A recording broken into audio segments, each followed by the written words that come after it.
Love is not about somebody, it's the way you are within yourself. But we hold different relationship. Every relationship, it's a different kind of transaction, isn't it? And if you do not know what is the purpose of the transaction and the nature of this transaction, you will obviously mess it up. Love is a certain way to be. Relationship is a transaction. Transaction has to go by the laws of the transaction. If you try to push it beyond that, it'll break.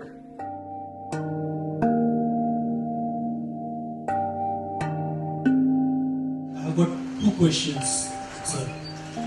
Love is categorized into various types, like maternal love, paternal love, love between siblings, between spouse, between man and woman. I want to know whether there is any correlation between sex, love and meditation. That is the first question. Second is Shiv and Shakti. Shakti is energy and energy is matter. Can we say it is consciousness, if we can translate it into English, consciousness and matter? Second question, no. It's a complete… there's too much of wrong depiction happening. I don't know if we have the time to look at that because that's a certain dimension of life which has to be looked at in a certain way. For the first one, there is… see, I think we've already gone through this. See, love is not about somebody, please understand. A relationship is about somebody. We hold different relationships with different kinds of people, isn't it? Depending upon what is the nature of activity we are in. Now, your child comes here, out of your love, you grab him and put him on your lap. Your neighbor comes, please don't do that. But can you love your neighbor equally like this, without grabbing him? Yes or no? So, your mother comes, you go and do this and express your love. Your dog comes, boo boo boo boo boo, you do. Can you love your dog as much as your mother? I'm asking you. Oh, dog and mother, he's comparing. Stupid nonsense, tell me, when you're really feeling wonderful about your dog, is it any less than anything or any more than anything? Huh? Love is not about somebody, it's the way you are within yourself. But we hold different relationships. Our relationship with the dog is one way, with our mother another way, with our child another way, with a friend another way, with a working relationship it's another way. Relationships are transactions. Transactions have to be managed sensibly. You can't hold same transaction with everybody, polygamy. Why am I being made the poster? Not you, not you, it's a concept. It's a concept. You're not the only one who's aspiring for that. So it's a conceptually, it is just that. Every relationship, it's a different kind of transaction, isn't it? And if you do not know what is the purpose of the transaction and the nature of this transaction, you will obviously mess it up. You'll obviously mess it up, it doesn't matter how close they are to you, you will see it'll got… many number of people it's happened, people who thought they're one and they'll never get separated are in horrible, hateful situations between them, not because of anything else, not because they're bad people, not because something else, just that you do not understand the limitations, you mistake action and the way to be. Love is a certain way to be. Relationship is a transaction. Transaction has to go by the laws of the transaction. If you try to push it beyond that, it'll break. But how you feel within yourself, nobody has any business with it. Nobody should be able to do anything about it. You feel wonderful within yourself, in your thought, in your emotion, in your body, in your energies. This is the way you should be. If you're feeling sweet in your emotion, you're loving towards everything that you set your eyes upon. But the transaction is different. How I am, how I transact with somebody, I cannot transact with you just like that, isn't it? But I don't have to feel any different because this is the way I've decided to be within myself. So you need to have this understanding, what is being, what is doing.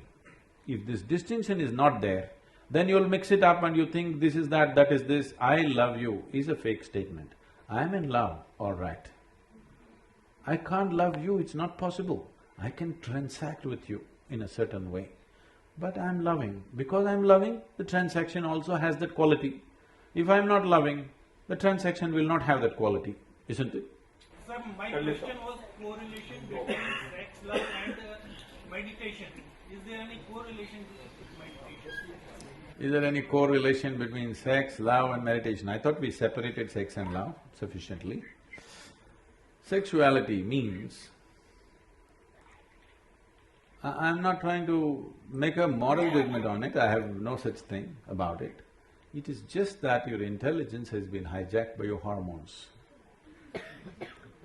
When you're 10 years of age, you looked at this boy or this girl, they were just human beings. Suddenly you became 12, 14, you look at them, suddenly small changes in the shape of the body are looking like a whole universe all of a sudden. Yes or no? Why? Because you have been chemically poisoned from internally. This is nature's trick of somehow seeing that you reproduce.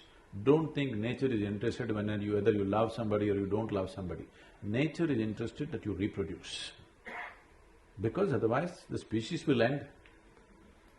All this drama around it needs to happen because if you simply go for reproduction, you feel like an animal. Having evolved beyond that, somehow you feel uncomfortable. So you want to add all these songs, what are the dialogues? Sing one song from… You have to do all this to make you feel like it's something else, it's not about this. But no, sexuality is just that, hormonally driven. Is it good, bad? There is no such judgment, it's not for you to judge it's good or bad. The question is for you personally, how strong a force is it within you? Do you want to dedicate your life for that or no? That's something that you have to take a call. How is it connected to meditation?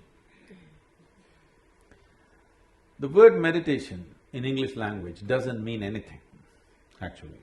That's why everybody uses it. If you close your eyes and sit, in English they will say you're meditating. With eyes closed you can do many things. You can do japa, tapa, dharana, dhyana, samadhi, shunya, any number of things. Or you might have just mastered the art of sleeping in vertical postures. Who knows what you're doing with your eyes closed? Different things you can do. So, if we assume that meditation means dhyan, again the word dhyan is being used too loosely, it is not specific in today's usage, but it has a specific meaning. It means that if you sit here, your body is here, your mind is there, what is you is somewhere else. That means these three identities are separate in your experience. Once these three things are separate, then where is the question of asking the process of the body, the process of the mind, what has it got to do with this? Is there a correlation? No, there isn't. Now, oh, so if I meditate, I can't have sex, if I have sex, I can't meditate. That's not the thing.